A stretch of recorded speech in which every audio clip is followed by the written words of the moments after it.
ಆತ್ಮೀಯ ಬಂಧುಗಳೇ, ನಾವು ಈಗಾಗಲೇ ನೋಡಿದಂತೆ ಶ್ರೀರಾಮಕೃಷ್ಣ ಪರಂಪರೆಯಲ್ಲಿ ಪರಂಪರೆ ಅನ್ನೋದಕ್ಕಿಂತ ಪರಂಪರೆಯ ಹುಟ್ಟು ಮತ್ತು ಅದರ ಬೆಳವಣಿಗೆ ಎಲ್ಲದರಲ್ಲೂ ಮುಖ್ಯ ಪಾತ್ರ ಶ್ರೀಮಾತೆ ಶಾರದಾ ದೇವಿಯವರನ್ನೋದ್ರಲ್ಲಿ ಎರಡನೇ ಮಾತಿಲ್ಲ. ಶ್ರೀರಾಮಕೃಷ್ಣರ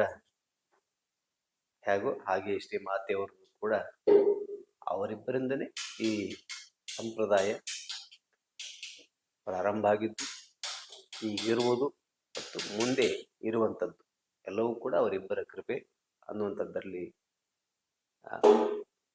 ಕೊಡುಗೆ ಅಂತ ಹೇಳಿದ್ರೆ ಅದು ಬಹಳ ಕಡಿಮೆ ಶಬ್ದ ಆಗುತ್ತೆ. ಆದ್ದರಿಂದ ಶ್ರೀ ಮಾತೆಯವರ ವಿಷಯವನ್ನ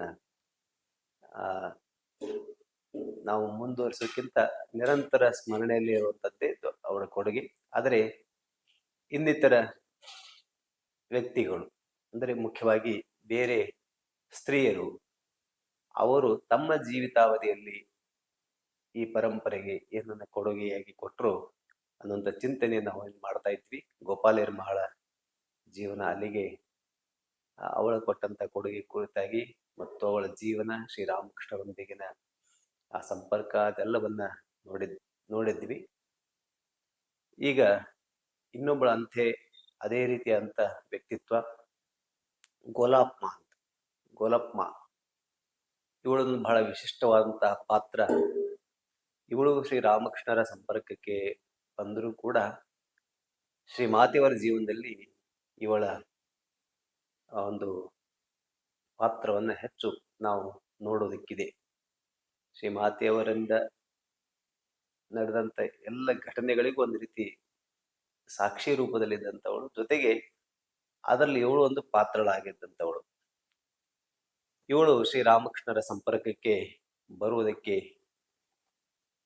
ಕಾರಣವಾದಂಥದ್ದು ಬಹಳ ಚಿಂತನೆಯ ವಿಷಯ. ಯಾಕಂದ್ರೆ ಬಹಳಷ್ಟು ಜನರಿಗೆ ಏನಾಗತ್ತೆ ಅಂದ್ರೆ, ಈ ಜಗತ್ತಲ್ಲಿ ನಾವು ತುಂಬಾ ಪ್ರೀತಿಸ್ತಾ ಇದ್ದಂತ ವ್ಯಕ್ತಿ ಮರಣ ಹೊಂದಿದಾಗ ಅದು ನಮ್ಮ ಜೀವನದಲ್ಲಿ ಒಂದು ದೊಡ್ಡ ತಿರುವನ್ನ ತೆಗೆದುಕೊಳ್ಳುತ್ತೆ.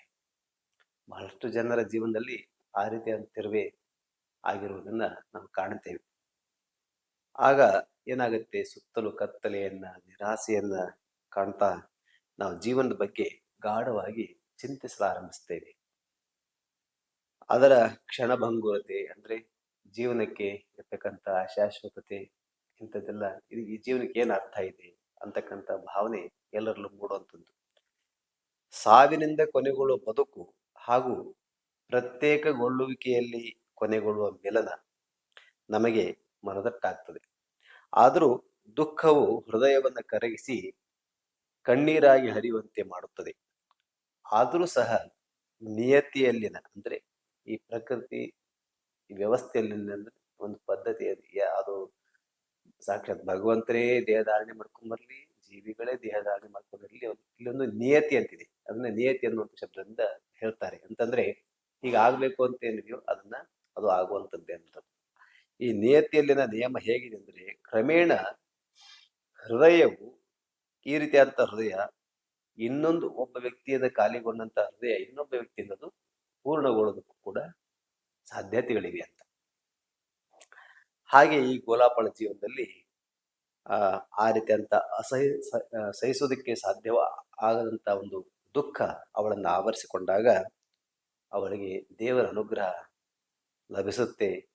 ಆ ರೀತಿಯಲ್ಲಿ ಆ ಯಾತನೆ ಒಳಗಾದಂಥ ಸಂದರ್ಭದಲ್ಲಿ ಅವಳು ಶ್ರೀರಾಮಕೃಷ್ಣರ ಸಂಪರ್ಕಕ್ಕೆ ಬರುವಂಥದ್ದು. ಗೋಲಾಪ್ ಮಾಳು ಅವಳ ಪೂರ್ಣ ಹೆಸರು ಗೋಲಾಪ್ ಸುಂದರಿ ದೇವಿ ಅಂತ. ಇವಳು ಉತ್ತರ ಕೋಲ್ಕತ್ತಾದ ಒಂದು ಬ್ರಾಹ್ಮಣ ಕುಟುಂಬದಲ್ಲಿ ಜನಿಸಿದಳು. 1840 ಆಸ್ಪಾಸಲ್ಲಿ. ಅವಳ ತಂದೆ ತಾಯಿಗಳು ಚಿಕ್ಕ ವಯಸ್ಸಿನಲ್ಲಿ ಅವಳನ್ನ ಬಡ ಬ್ರಾಹ್ಮಣನೊಬ್ಬನಿಗೆ ಕೊಟ್ಟು ಮದುವೆ ಮಾಡ್ತಾರೆ. ಆಗ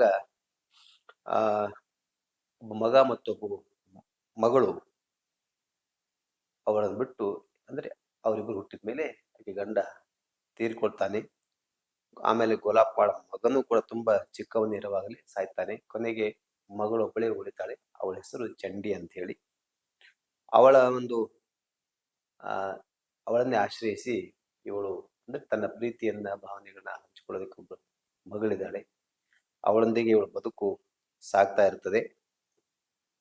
ಆಮೇಲೆ ಅವಳು ದೊಡ್ಡವಳಾಗ್ತಾಳೆ, ಬೆಳೆದು ಅವಳನ್ನ ಆಮ್, ಕಲ್ಕತ್ತಾದ ಖ್ಯಾತ ಶ್ರೀಮಂತನಂತ ಸೌರೀಂದ್ರ ಮೋಹನ್ ಠಾಕೂರ್ನೊಡನೆ ವಿವಾಹವನ್ನು ಮಾಡಿಕೊಡ್ತಾಳೆ ಇವಳೆ ಗೋಲಾಪ್ಮಾಳ್. ಆಮೇಲೆ ಇವಳು ಆ ಮಗಳು ಮದುವೆ ಮಾಡಿಕೊಟ್ಟ ಮೇಲೆ ಅವಳು ಕೂಡ ಸತ್ತೋಗ್ತಾಳೆ.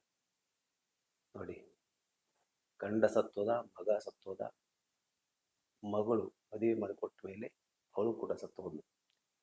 ಇಂಥ ಒಂದು ವಿಧಿಯ ಕ್ರೂರ ಆಟವನ್ನು ನೋಡಿ ಅವಳು ಬಹಳ ಜೀವನದಲ್ಲಿ ಬೇಸತ್ತಿರ್ತಾಳೆ.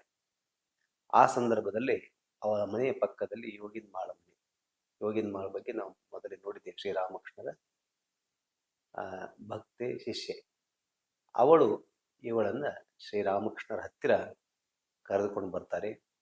ಮೊದಲನೇ ದಿನವೇ ಶ್ರೀರಾಮಕೃಷ್ಣರವರ ತಲೆಯ ಗೋಲಾಪಳ ತಲೆಯನ್ನು ನೇವರಿಸಿ ಬಹಳ ಸಮಾಧಾನವನ್ನ ಶ್ರೀರಾಮಕೃಷ್ಣರು ಹೇಳ್ತಾರೆ. ಆ ಭೇಟಿಯನ್ನ ಅವಳೇ ತನ್ನ ಮಾತಿನಲ್ಲಿ ಈ ರೀತಿಯಾಗಿ ವಿವರಿಸ್ತಾಳೆ. ನಾನು ಮೊದಲು ಶ್ರೀರಾಮಕೃಷ್ಣರ ಬಳಿಗೆ ಹೋದಾಗ ಮಗಳ ಸಾವಿನ ಯಾತನೆಯಲ್ಲಿ ಜರ್ಜರಿತಲಾಗಿದ್ದೆ. ಯೋಗಿನ್ ನನ್ನನ್ನ ಅವರಲ್ಲಿಗೆ, ಅಂದರೆ ಶ್ರೀರಾಮಕೃಷ್ಣರಲ್ಲಿಗೆ ಕರೆದೊಯ್ದಳು. ಅವರು ನನ್ನ ತಲೆಯನ್ನು ಸ್ಪರ್ಶಿಸಿ ನನ್ನ ಹೃದಯದಲ್ಲಿದ್ದ ದುಃಖ ದುಗುಡಗಳನ್ನೆಲ್ಲ ತೆಗೆದು ಹಾಕಿದರು. ಅದೊಂದು ಅಚ್ಚರಿ. ನಿಮಿಷ ಮಾತ್ರದಲ್ಲಿ ನನ್ನ ಮನಸ್ಸು ಶಾಂತಿಯನ್ನು ಹೊಂದಿತು.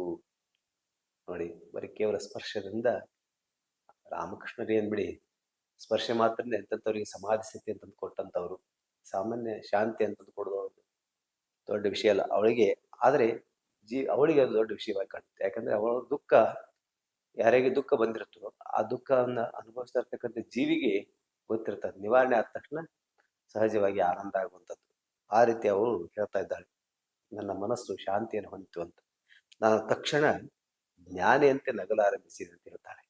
ಜ್ಞಾನಿಯಂತೆ ನಗುವುದಂತಂದ್ರೇನು? ಅವಳು ಹೇಳ್ತಾಳೆ ನೋಡಿ, ಜ್ಞಾನಿಯಂತೆ ನಗುವುದಂದ್ರೆ, ನಾನು ಈ ಪ್ರಪಂಚಕ್ಕೆ ಬಂದಿರುವುದು ಒಂದು ನಾಟಕದಲ್ಲಿ ಪಾತ್ರ ವಹಿಸುವುದಕ್ಕೆ ಅಂತ ಅನಿಸ್ತಂತ ಅವಳಿಗೆ.